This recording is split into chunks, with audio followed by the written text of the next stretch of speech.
Those temperatures look like, of course, it's graduation and summer break. They've begun, so the rental scam is rearing its ugly head in southwest Idaho once again. Low-cost apartments on Craigslist are where thieves are trying to get unsuspecting people in to steal their money.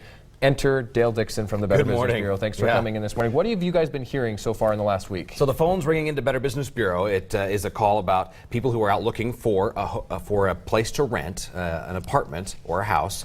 And when they go through the process, they will find that the landlord is a missionary or in the military, and they've lost the previous tenant. And the reason that the price is so low on the apartment is they need to get a person in there quickly so that they can start getting the money in to make the mortgage payment. So what they ask is that you wire the first month's rent and a deposit because they're out of the country. And wiring, we've talked about that many times here at the Better Business Bureau. And I imagine in a place like this, especially Boise, where it's a big college town, it's hard enough to find a place as it is. Are we seeing a lot of people that are victims of this? Yes, and so a great example. We had some young ladies who moved from Boise to Salt Lake City, and as they were on their way down, they were having a tough time finding a place to live.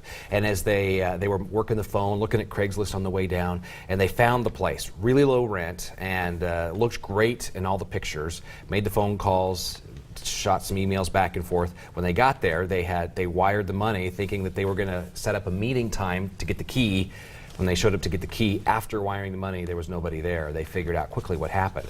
Because the scam artists go out, find legitimately listed houses either for rent or for sale. So these aren't fake addresses then? They're not fake addresses. No, they're real addresses. So they'll go out, find the real address, pull the pictures and the listing and the description off the internet, and then create their own listing for the fake rental. When they don't even own the place at all, have nothing to do with it. So if you are looking then, because you like to look at pictures, I know my wife and I, when we've looked at stuff before, we kind of have a rule. If they don't post pictures, we know they must have something to hide.